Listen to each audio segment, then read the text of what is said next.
Hi, Patty Simone here with Jackie Lurea. She's manager of Foundation Development, and she's going to tell us a little bit more about what that means and also what she spoke about today at the Women's Institute at the conference that we're here at Bergen Community College. Thank you so much, Patty.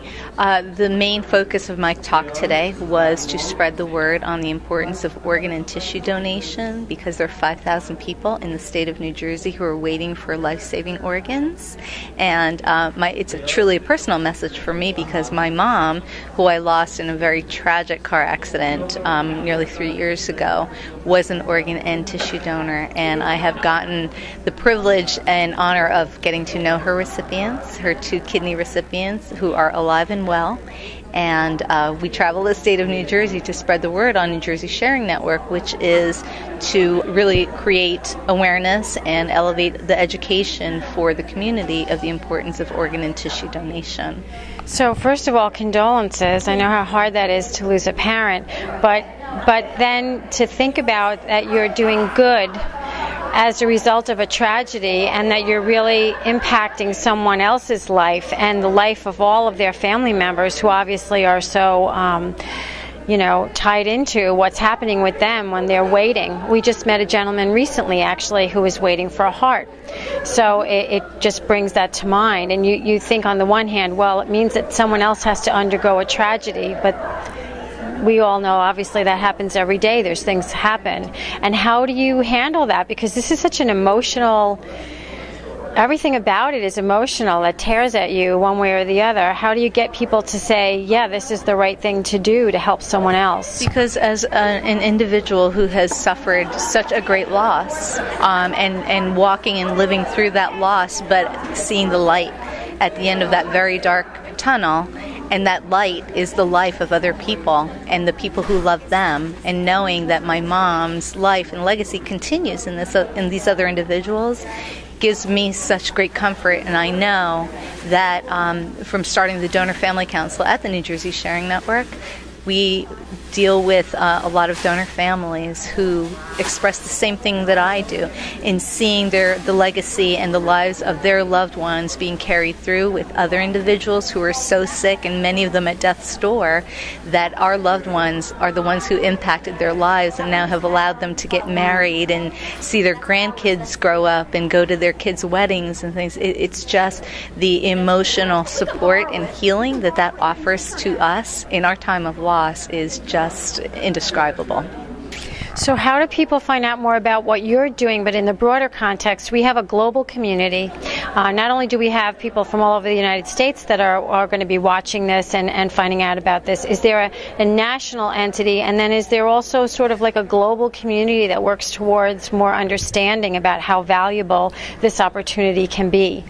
There is definitely a global community, nationwide actually. It's called UNOS, and they really are involved with raising awareness, but also the clinical aspect of organ and tissue recovery and transplantation.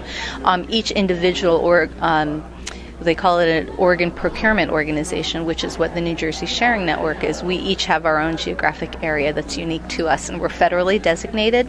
So we are charged within our own geographic area to really create awareness and educational programs, and that is actually why the foundation exists, is so that we can elevate the awareness and make the community as aware and as educated as possible to really at least think about the whole notion of organ and tissue donation in order to save lives. So it's opportunities like this women's conference that is really helping us to do that, because the reach into the community, because as you can imagine, this particular topic knows no age, knows no skin color, knows no economic level, no education level.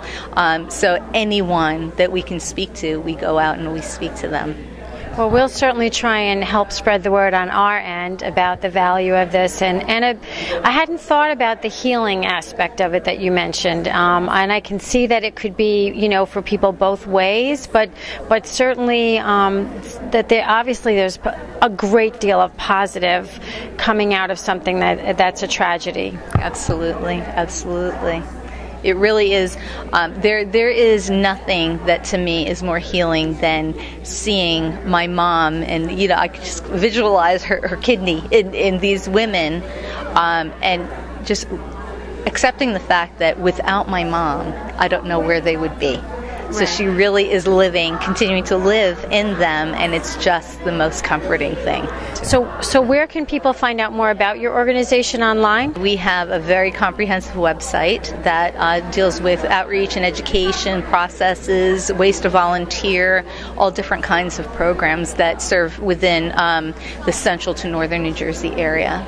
This is a topic that affects all of us, yes, like you said, and something that we can do to help someone else, and it can be as simple as checking off a box, right? Absolutely. Absolutely. Checking off that box and having that conversation with the people that you love, because you never know, like we didn't know that we would be standing by her bedside making that decision for her, or if it's me laying in that bed, that my loved ones would not be faced with that decision that we were faced with. So it's just an open, candid conversation, albeit very uncomfortable and kind of yucky.